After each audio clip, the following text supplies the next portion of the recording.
Hello, welcome to travel with KR. నేను మీ చంద్ర కృష్ణారావు. ఇంతకుముందు వీడియోలో మనం అగస్త్యముని సరస్సును చూసాం. అక్కడి నుంచి చూస్తుంటేనే మనకి బాదామి గుహలు కనపడుతూ ఉంటాయి.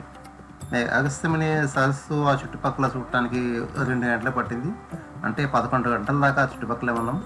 11 o'clock బయలుదేరి ఈ బాదామి గుహ దగ్గరికి వచ్చాం. ఇప్పుడు వచ్చేవాడు 12 గంటలు అయింది. చూడండి, ఇక్కడ ఎంట్రీ టికెట్ 25 రూపీస్ ఉంది. కెమెరాకి అయితే ప్రత్యేక 25 రూపాయలు తీసుకోవాల్సి వచ్చింది. నా దగ్గర ఇన్స్టా ఉంది, నేను తీనని చెప్పి లోపల పెట్టినా సరే బ్యాగ్లో ఉంది కాబట్టి తీసుకోండి అన్నది. వాళ్ళతో వాదించడం ఎందుకని చెప్పి నేను 25 రూపాయలు పెట్టి టికెట్ ప్రత్యేకంగా తీసుకున్నాను. పైకి వెళ్ళాక ప్రత్యేకంగా ఎలాగో టికెట్ తీసాను, దాంతో కొన్ని షార్ట్ కూడా తీసాను. అవి చివరిలో మీకు చూపిస్తాను. ఇక్కడ మొత్తం 4 గుహలు ఉన్నాయి. ఒక్కొక్క గుహలోకి పెడుతూ వాటి గురించి మనం మాట్లాడుకుంటాం. రండి.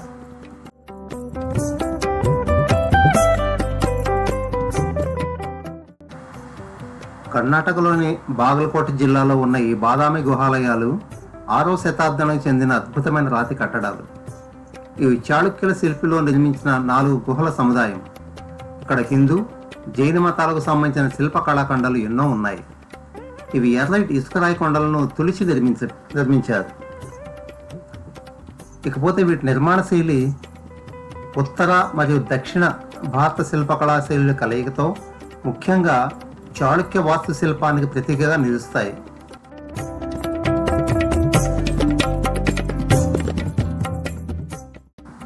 ఇక్కడ మొత్తం 4 గుహాలయాలు ఉన్నాయి. మొదటిది శివుడికి అంకితం చేయబడింది. ఇక్కడ శిల్పాలను చాలా అద్భుతంగా ఉంటాయి. ముఖ్యంగా మనం చెప్పుకోవాలంటే నటరాజ రూపంలో ఉన్న శివుని శిల్పం చాలా ప్రముఖమైనది, చాలా అద్భుతంగా ఉంటుంది. 2, 3 గుహలు విష్ణుమూర్తికి అంకితం చేయబడ్డాయి. ఇక్కడ ఏ గుహ అయినా సరే అద్భుతమైన కళాఖండాలు సీలింగ్లో కానీ ఆ చుట్టుపక్కల కానీ చాలా అద్భుతంగా ఉంటాయి. ఇక 4వ గుహ పూర్తిగా జైన తీర్థంకరులకు సంబంధించింది. ఇక్కడ బౌద్ధులకు సంబంధించినవి. మనం ఎన్నో చిత్రాలను, అదే వాస్తుశిల్పాలను చూడవచ్చు. వీటిని 6వ శతాబ్దంలో చాళుక్యరాజు మంగళేశుడి కాలంలో నిర్మించినట్టు శాస్త్రాలు చెప్తున్నాయి.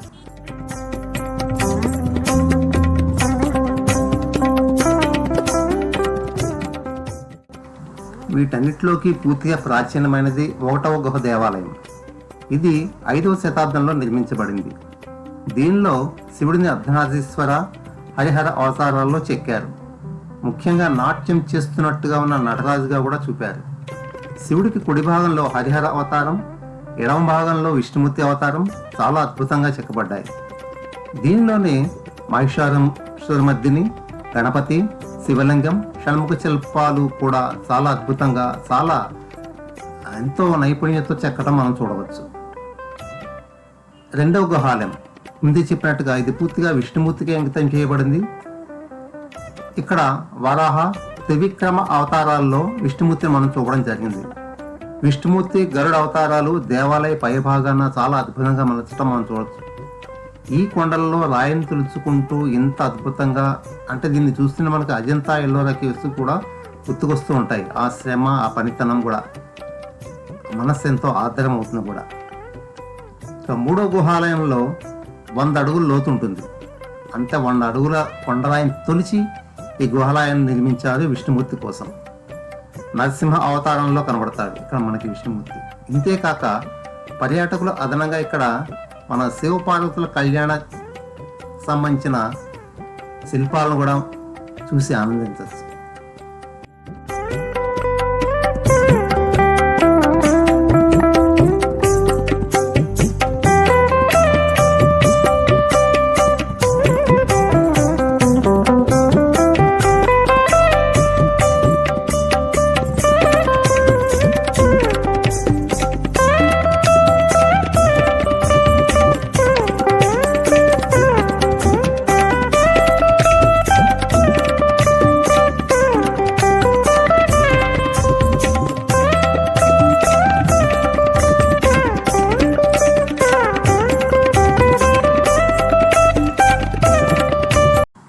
ముఖ్యంగా ఇక్కడ చెప్పుకోవాల్సింది మొదటి గుహలో తాండవ నృత్య రూపంలో ఉన్న మహాశివుని చిత్రం. ఇది 5 అడుగుల పొడవున్న చిత్రం మరియు 18 చేతులు అంటే కుడివైపు 9, ఎడమవైపు 9 చేతులు కలిగి అన్నీ కూడా ఒక నృత్య భంగిమను సూచిస్తూ ఉంటాయి. అంటే ఈ 9, 9, 18 చేతులు కలిపి 81, అంటే సుమారు 81 నృత్య భంగిమలను తెలుపుతుంది అని అంటారు. అంటే పెర్మిటేషన్స్, కాంబినేషన్స్ మన మ్యాథమెటిక్స్లో తీసుకుంటే. అలాగే శివుడు తన కుమారుడు గణేశుడు మరియు ఎద్దు నందిని పక్కపక్కన కలిగి ఉంటాడు.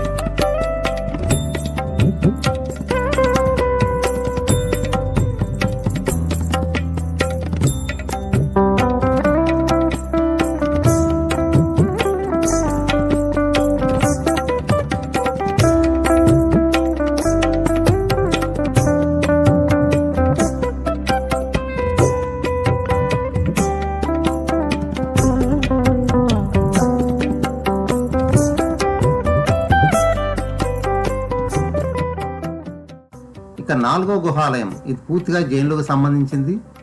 మహావీరుడు కూర్చుని ఉన్న భంగిమలో తీర్థంకరుడు పార్శ్వనాథుడు చాలా అద్భుతంగా మలచబడ్డాయి. ఇవన్నీ చూస్తూ ఉంటే ఎవరో మన పూర్వీకులు, తాత ముత్తాతలు అంటారు చూసారా, వారో యాన్సిస్టర్స్ ఎవరో కాదులు, మనకు దూరపు ఉండదు కదా, మన విరోధులు, మన తాతల ముత్తాతలే.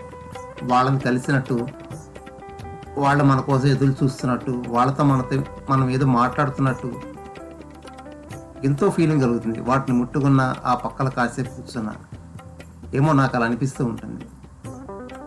మరి మీకు ఎలా అనిపిస్తుందో నాకు తెలియదు.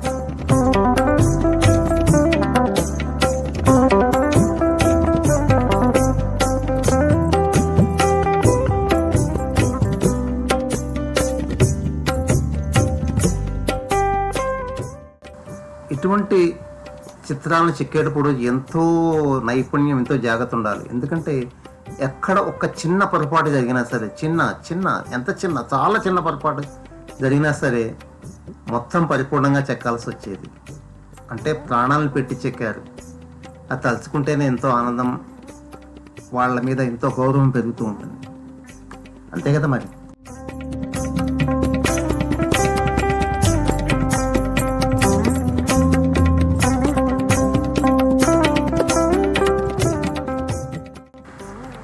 ఇవన్నీ కూడా నా ఇన్స్టా 360తో చేసిన వీడియోలు. చెప్పాను కదా ముందే, ఎలాగో కెమెరాకి డబ్బులు కట్టాం కదా అని చెప్పి ఆ 4th కేవ్ దాటాక కొంచెం ఎండ్ అయిపోతుంది అక్కడ గుహలో. అక్కడ కూర్చుని కొంచెం తీయాలనిపించింది, తీశాను. చూడండి.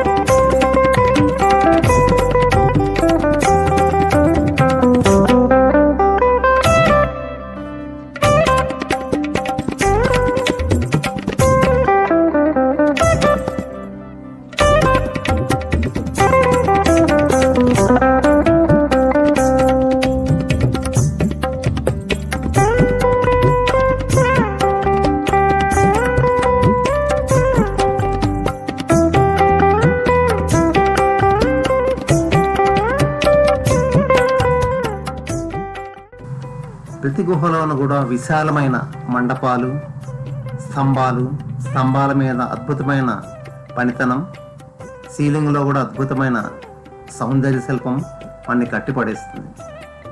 అఫ్కోర్స్ చేతితో తెలుసుకుని వస్తే మంచిది. నేను ఏం తెలుసుకోకుండా వచ్చాను.